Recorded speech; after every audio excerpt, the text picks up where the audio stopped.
Josh. Thank you. One of my musician heroes once said, he's a drummer, once said that drumming is the hardest job, but singing was by far the toughest. To get up in front, especially if you're just at a microphone with no guitar or no piano and you're just standing there exposing yourself to the world, singing songs, I can't even imagine doing that. So bless you, my friend, for doing that. So last week, in our talk of willpower, choose your highest yes, we explored the gift of will, and not as forcing outcomes, but as the spiritual faculty of choosing. And we saw how choice can shape our path of life, how the choices we make show up, and how even in the face of difficult circumstances, the power of will allows us to lift our perspective and align with a deeper truth. So today we're going to take the next step from that, because if will is the steering wheel of our spiritual life, then faith is the engine that carries us forward. Oh, I like that. Will says, I choose, but faith says, I trust. And when we bring these two together, our choices gain power, and our trust brings them into form for our lives. That is what it means to live from the inside out. Not that outer experience that can always throw us off kilter, allowing others to make our choices for us or to put pressure on us to make choices that maybe don't align with who we are. And we feel that pressure. And then, have you ever had that when you come back around and you're like, oh, why did I do that? Why did I do that? I knew I shouldn't have done that. And we live in this world that constantly tells us that appearances out there are the truth. The headlines that we read, maybe bank balances, maybe diagnoses from doctors, all of them scream, this is reality, but unity teaches us something different, that life is lived in here, in us, truly experienced in us and not out there. Although we show up in the world and we manifest out there, we bring into life form in the outside world, but really it's generated from inside us. Our thoughts, our feelings, our beliefs are what generate what shows up in our lives. Charles Fillmore, the co-founder of Unity, taught that faith is a spiritual perception, a power of the mind that allows us to see beyond appearances to divine possibilities. And Jesus said it plainly, according to your faith, let it be done to you. According to your faith, let it be done to you. Eric Butterworth added his own clarity. You do not receive what you want, but what you are. Faith is not about hoping something out there will happen. Faith is about embodying who we truly are so that life mirrors that truth back to us. It actually becomes a self-fulfilling prophecy, does it not? When Patricia said you could go online and get credentials from the Unity Canada website to start becoming a credentialed leader, watch out. That's all I'll say is watch out. Because things in your life will begin to shift and change. And even whether you become credentialed or not in a leadership role, it's the process of that shows up in your life. And let's face it, we're all leaders, are we not? We all have areas where we have influence on others, where we can be that spark, that light, that moment when somebody can see a different way of being in their life. And so we can carry that torch, right? We can be that for others. So where does will come in? Will comes in with choosing. Faith empowers, will gives us direction, faith fuels our journey. Last week, I reminded us that life is not out there. It's all happening inside of us. And faith is what takes that inner reality and anchors it into action. You can think about it this way. Will says, I choose love.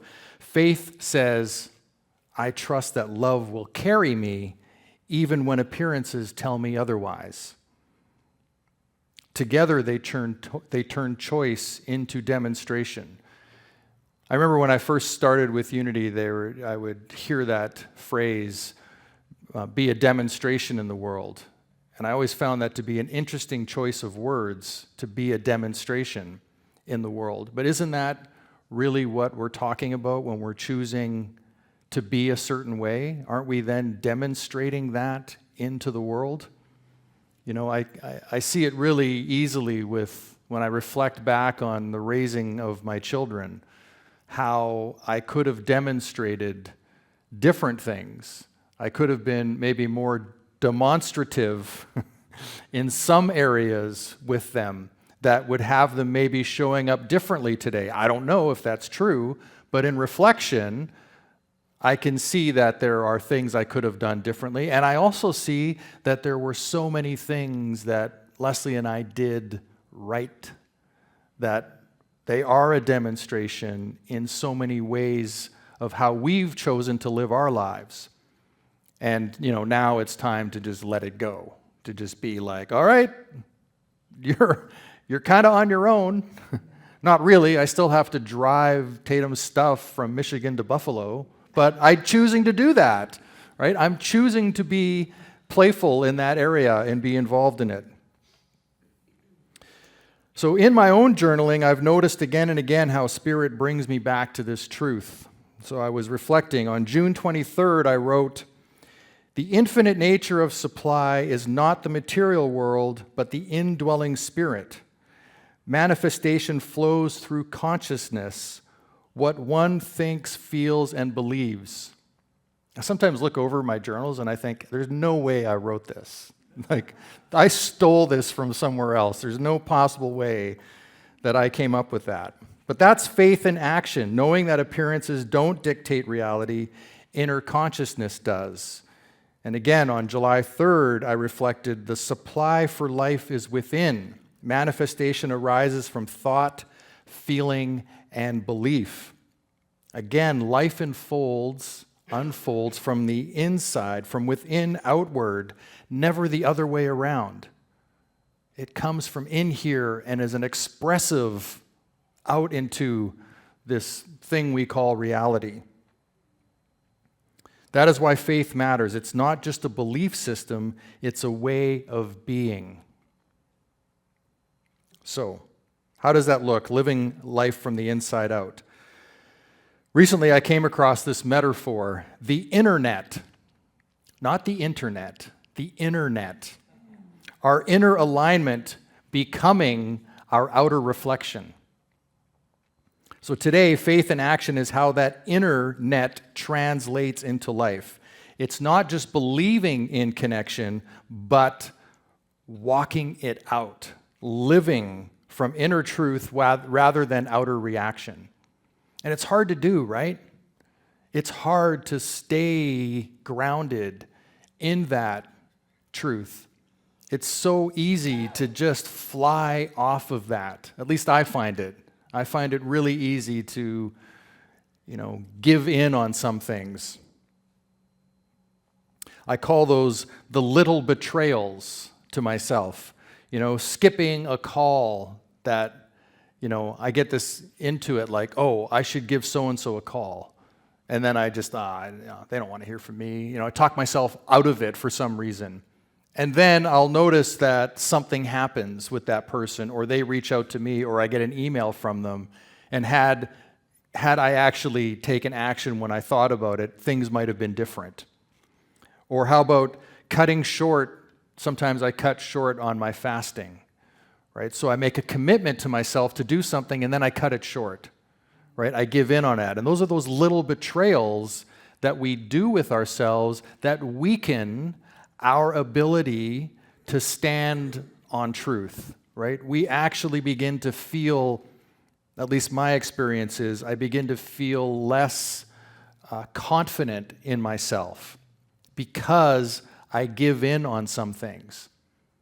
And then I'll get some will and some faith again, and I'll be, on point day after day after day, and things will look great. And then I'll start to cave in again a little bit and give up those little betrayals again. And it's just like this cycle that goes around for some crazy reason. I will say it feels better every time around, and those breakdowns are maybe farther between. The distance is greater now from the moments when there's more willpower, if you will, to move through those feelings and to say, oh, I know what this is. Ha ha ha, you're testing me again. No way, I can do this. I'm not going to give in to my potato chips.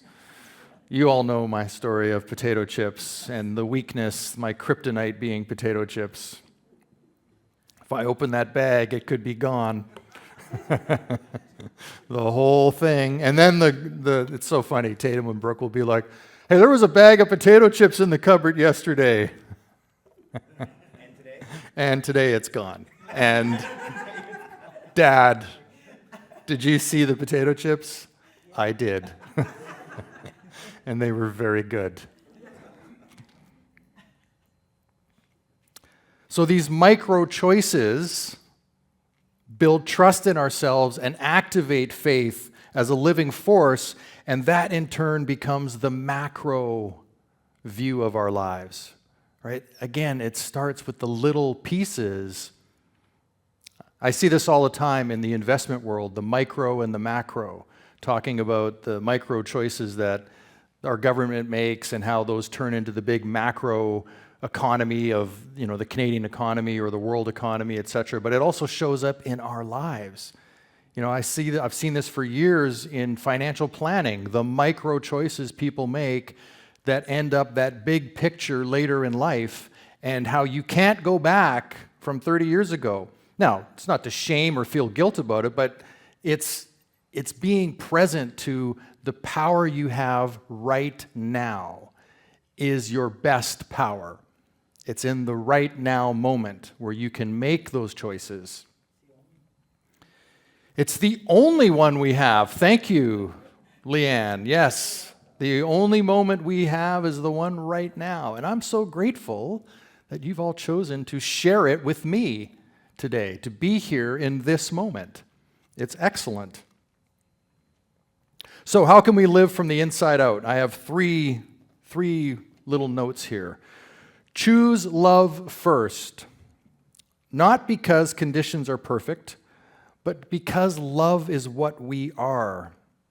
As the song says, I think we played it last week, I choose love. And when we give it, we receive it. We have to give it away to get it.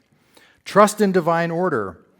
I shared last week the university journey with Tatum on scheduling, and instead of forcing outcomes, sometimes we simply trust that spirit, the universe, whatever you want to call that, will make a way for us. And sure enough, a new path opens up when we have that faith, when we have that will in our lives to choose those little moments for ourselves. We can find that life opens up and gives us exactly where we're standing, exactly the power that we're asking for.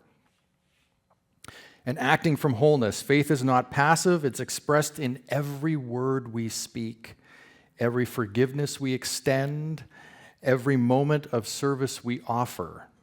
These small choices multiplied become the outer demonstration of our inner alignment. They are the macro of our lives, making those choices moment to moment, the words, the thoughts. Does anybody else here have terrible thoughts about themselves? Just curious? Moments, where they drift in. Oh, I'm so useless. Anybody ever said that? Yeah, I say that a lot. Still, to this day, I say that a lot. I had a great Thursday, I had this gig in, where is that? Nanooz. I always can never remember Nanooz for some reason. Maybe because it sounds like a noose. I don't know. That might be it. I just thought of that now. Anyhow, had this gig in Nanooz, and it was outdoors, and it looked like it was going to rain, but we weren't sure. So Leslie needed our car. I haven't figured out how to take my drums on the motorcycle yet. So I have this pickup truck that I insure for 3 months of the year, and I hadn't insured it yet, but I needed hay for the goat. So it's like, okay, I've got this gig, I should insure the truck. I started it a month and a half ago, it was fine. I insured the truck Thursday morning. I go out at 2 o'clock to start the truck so I could come here, get my drums. Truck won't start. Right? Battery. Okay, I'll jump start it. Can't jump start the truck. Battery's too dead. So I go get a battery. We come here, we pick up the drums, we get a battery, we go home. I'm going to put the battery in the truck, move the drums from our Toyota into the pickup truck, and drive out to Nanoose Bay. On the way home from here, after getting the battery and getting the drums, we get halfway home and I get the call, the gig's canceled. Because it's raining too hard in Nanoose Bay. Okay, well, it's too late now. I've already gone down this road. Here we go. I go home, I put the battery in the truck, I start the truck. It's squealing really loudly, and I'm thinking it just hasn't run for a while. Nope. You know, there's what used to be the fan belt is now, it's called a serpentine belt, because it's one belt that moves everything, right? Snaps, gone. Which is great, because had I actually driven the truck part way to Nanoose Bay, this would have happened, and it would have been far worse. So so I'm just like, I should have done this yesterday. Why didn't I? I thought of starting the truck yesterday. I didn't. I put it off to today. Now look at this mess. Turns out the alternator has seized on the truck. I didn't know this yet. I go to Canadian Tire, I get a belt. I bring it home. There's a diagram there on how to wind this serpentine belt onto the truck, and you need a 1/2-inch crowbar to bend one part of it over so that it creates enough slack so you can get the last piece of the belt over top of the alternator. I'm not a mechanic, but I can mess things up from time to time, right? So here I am out there. I get Leslie she's reefing on this bar. I get the belt over top the alternator. I start it up, and it's squealing again, and I look, and I realize the alternator's not turning, and this belt is just basically melting away. So I turn it off right away. I'm like, okay, I need an alternator. Great. I'm going to do this, though. I'm convinced I can do this. I will not be defeated by this truck. So I get an alternator. So Friday, this is now into Friday, I did the belt.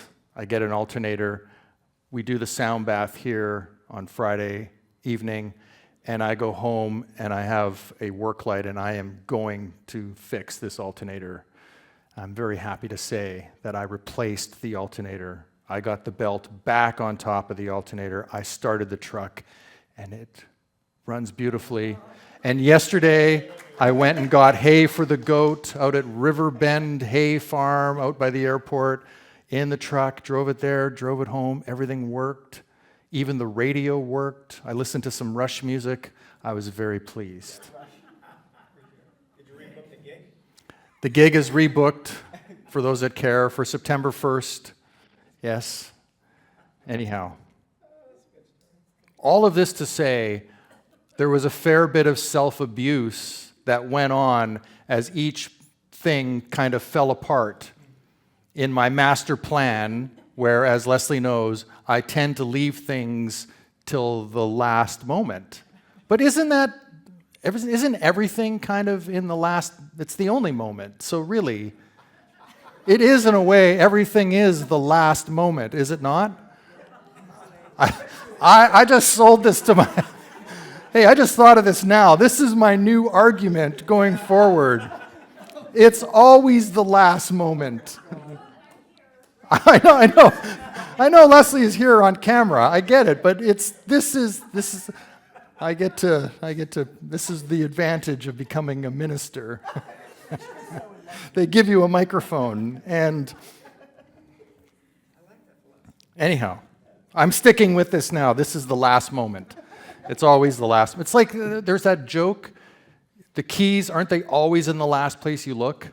Why? Because you're not going to continue looking after you found them, right? You're not, it's like, hey, I've got my keys, but where are they? It's just like you're done. They're always in the last place you looked when you found them. At the last moment. At the last moment, just when you needed them. Okay. The will to choose. I would like to leave us with this, two things. And I'm going to have Marie put an affirmation up on the slide in a moment, just in a moment. But I thought I was thinking about this with love, this idea of love. And my love for Rush. And the last song on the very last record that Rush recorded and produced, it's called The Garden. And they've all said it's probably the best song they ever wrote. Like they think they finally maybe perfected this idea of writing a great song. And then a couple years after this album came out, the drummer Neil Peart died, and he was their lyricist. And incredible human being in my opinion. But this was the chorus from that song he left us with. The measure of a life is a measure of love and respect. So hard to earn, so easily burned. In the fullness of time, a garden to nurture and protect. And when I think of our words and our thoughts and our deeds in the world, that is our garden. That is the place that we nurture our lives and show up in the world. And I often am reminded by this song of what it means to stay true to who you are and to live from that place of the inside out.